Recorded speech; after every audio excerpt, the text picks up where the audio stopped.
Hello ಎಲ್ಲರೂ ಹೇಗಿದ್ದೀರಾ? I hope ಎಲ್ಲರೂ ಚೆನ್ನಾಗಿದ್ದೀರಾ ಅಂತ ಭಾವಿಸ್ತಿದ್ದೀನಿ. Welcome back to my YouTube channel. So ನಾನಿವತ್ತು 21st ಎಪಿಸೋಡ್ನ ಎಕ್ಸ್ಪ್ಲೇನ್ ಮಾಡ್ತಿದ್ದೀನಿ. ಇಲ್ಲಿ ನಾನು ತಿಂತ ಅವಳ ಮನ್ಸಲ್ಲಿ ಅವಳೆ ಮಾತಾಡ್ಕೋತಿರ್ತಾಳೆ. ಇವನು ವಿಕ್ಕಿ ವರ್ಮಾ ಫ್ಯಾಮಿಲಿಯ ಉತ್ತರಾಧಿಕಾರಿ, ಮತ್ತೆ ಜಿಯಾಗೆ ಕ್ರಶ್ ಕೂಡ. ಮತ್ತೆ ಇನ್ನೊಂದು ವಿಷಯ, ದೀಕ್ಷಿತ್ ಅವರು ಕೂಡ ಅವ್ರ ಮಗಳು ಅಂದ್ರೆ ಜಿಯಾಗೆ ಇವನ್ನ ಕೊಟ್ಟು ಮದ್ವೆ ಮಾಡ್ಬೇಕು ಅಂತ ಪ್ಲಾನ್ ಮಾಡ್ಕೊಂಡಿದ್ದಾರೆ. ಹಾಗಾದ್ರೆ ಈ ಡಬ್ಬಾ ಸ್ಕ್ರಿಪ್ಟಿಗೆ ಇವನೇ ಲೀಡ್ ಕ್ಯಾರೆಕ್ಟರ್. ಯಪ್ಪ, ನಾನು ಈ ಹುಡುಗನಿಂದ ದೂರ ಇರಬೇಕು. ಹಾಗಾದ್ರೆ Ricky is equal to problem. ಇಲ್ಲ ನನಗೆ ಎಕ್ಸಾಮ್ಗೆ ಪ್ರಾಬ್ಲಮ್ ಆಗ್ಬಿಡುತ್ತೆ. ಅದು ಅಲ್ದಲೆ ಈಗ ಎಕ್ಸಾಮ್ ಬೇರೆ ಹತ್ರ ಬರ್ತಿದೆ, ನಂಗೆ ಯಾವುದೇ ತರ ಡಿಸ್ಟ್ರಾಕ್ಷನ್ಸ್ ಬೇಡ. ನಾನು ಡೈರೆಕ್ಟ್ ಆಗಿ ರಿಕ್ಕಿ ಹತ್ರ ಕೇಳ್ತಿರ್ತಾಳೆ, ನಿನ್ಗೆ ನನ್ನ ಮೇಲೆ ಯಾವುದೇ ತರ ಫೀಲಿಂಗ್ಸ್ ಇಲ್ಲ ತಾನೆ? ನೋಡು, ಆ ತರ ಯಾವುದೇ ಯೋಚನೆ ಬಂದ್ರು ನಿನ್ ಮನ್ಸಿಗೆ ತರಬೇಡ ಅದನ್ನ. ಯಾಕೆಂದ್ರೆ ನಾವ್ ಇವಾಗ ಇನ್ನು ಸ್ಟೂಡೆಂಟ್ಸು, ನಮ್ಮ ಮೈಂಡ್ ಅಲ್ಲಿ ಮನ್ಸಲ್ಲೆಲ್ಲ ಕಾನ್ಸಂಟ್ರೇಟ್ ಆಗಿರೋದು ಸ್ಟಡೀಸ್ ಮಾತ್ರ. ನಾವು ಚೆನ್ನಾಗಿ ಓದ್ಬೇಕು. ಕಾಲೇಜ್ದು ಎಂಟ್ರೆನ್ಸ್ ಎಕ್ಸಾಮ್ ಪ್ರೆಷರ್ ನಿನ್ಗೆ ಗೊತ್ತು ತಾನೆ, ನೀನು ಅದ್ರ ಮೇಲೆ ಫೋಕಸ್ ಮಾಡು.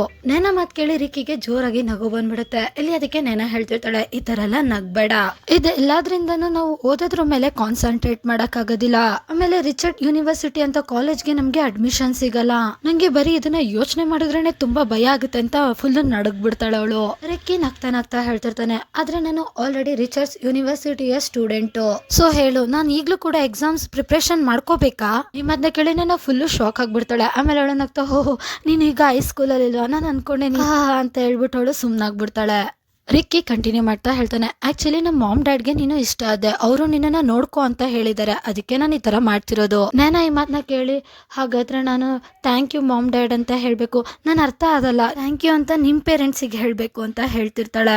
ಇಲ್ಲಿ ರಿಕ್ಕಿ ಕಂಟಿನ್ಯೂ ಮಾಡ್ತಾ ಹೇಳ್ತಿರ್ತಾನೆ, ಸರಿ ನೀನು ಈ ತರ ಯೋಚನೆ ಮಾಡ್ತಿದ್ದ, ನಾನು ನಿನ್ನ ಇಷ್ಟ ಪಡ್ತೀನಿ ಅಂತ. ಇಲ್ಲಿ ಅದಕ್ಕೆ ನಾನು ಫುಲ್ಲು ಬಿಚ್ಬಿಡ್ತಾಳೆ. ಇಲ್ಲ ಆ ತರ ಅಲ್ಲ, ನನ್ನ ಪರ್ಸನಾಲಿಟಿ, ಡೆಮೋಕ್ರಸಿ, ಸೆಕ್ಯೂರಿಟಿ, ಹಾರ್ಮೋನಿ, ಹೀಗೆ ಅವಳು ವರ್ಡ್ಸ್ಗಳನ್ನೆಲ್ಲ ರಿವೈಸ್ ಮಾಡ್ಕೊಳಕ್ ಸ್ಟಾರ್ಟ್ ಮಾಡ್ಬಿಡ್ತಾಳೆ. ನೇನ ಕಂಟಿನ್ಯೂ ಮಾಡ್ತಾ ಹೇಳ್ತಿರ್ತಾಳೆ, ಫ್ರೀಡಮ್, ಈಕ್ವಾಲಿಟಿ, ಜಸ್ಟಿಸ್. ಇಲ್ಲಿ ನನಗೆ ಫುಲ್ ಎಂಬಾರಸ್ಮೆಂಟ್ ಫೀಲ್ ಆಗ್ತಿರ್ತಾಳೆ. ಅವಳಿಗೆ ಏನ್ ಹೇಳ್ಬೇಕು ಅಂತ ಗೊತ್ತಾಗಲ್ಲ. ಆಮೇಲೆ ಪಟ್ ಅಂತ ಹೇಳ್ತಾಳೆ, ನನ್ಗನ್ಸುತ್ತೆ ನಾನು ಜಾಸ್ತಿ ತಿನ್ಬಿಟ್ಟಿದೀನಿ ಅಂತ, ಅದಕ್ಕೆ ನಾನು ಏನೇನೋ ಮಾತಾಡ್ತಾ ಇದ್ದೀನಿ. ಇಲ್ಲಿ ನನಗೆ ಅವಳು ಮಾತಾಡಿದ್ರ ಮೇಲೆ ಇರಿಟೇಟ್ ಆಗ್ತಿರುತ್ತೆ. ಇಲ್ಲಿ ಅದಕ್ಕೆ ಅವಳು ಬುಕ್ ತಗೊಂಡು ಅವಳಿಗೆ ಹೊಡ್ಕೊತಾ, ಹೋ ಗಾಡ್, ಇವತ್ತು ನನ್ಗೆ ಏನಾಗಿದೆ, ನಾನು ಯಾಕೆ ಈ ತರ ಸ್ಟುಪಿಡಿಟಿಯಾಗಿ ಮಾತಾಡ್ತಾ ಇದ್ದೀನಿ?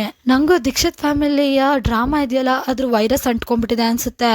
ನಾವ್ ಯಾರ ಜೊತೆ ಇರ್ತೀವೋ ಅವ್ರ ತರನೇ ಆಗ್ಬಿಡ್ತೀವಿ ಅನ್ನೋದು ಸುಳ್ಳಲ್ಲ. ನಾನು ಫೋಕಸ್ ಮಾಡು, ಸ್ಟಡಿ ಮೇಲೆ ಫೋಕಸ್ ಮಾಡು, ಓದು ನಾನು ಓದು ಅಂತ ಇದನ್ನೆಲ್ಲ ಅವಳ ಮನ್ಸಲ್ಲಿ ಅವಳೆ ಹೇಳ್ಕೊಂಡು ಬುಕ್ ತಕೊಂಡು ಓದ್ಕೊಂಡು ಕುತ್ಕೋತಾಳೆ. ಸೊ ರಿಕ್ಕಿ ಇಲ್ಲಿ ಗಾಡಿ ಸ್ಟಾರ್ಟ್ ಮಾಡ್ತಿರೋದನ್ನ ತೋರಿಸ್ತಾರೆ. ಇಲ್ಲಿಗೆ ಈ ಎಪಿಸೋಡ್ ಕೂಡ ಎಂಡ್ ಆಗುತ್ತೆ. ನೆಕ್ಸ್ಟ್ ಎಪಿಸೋಡ್ ಅಲ್ಲಿ ಏನಾಯ್ತು ಅಂತ ತಿಳ್ಕೊಳ್ಳೋದಕ್ಕೆ ವೇಟ್ ಮಾಡಿ. Thank you for watching.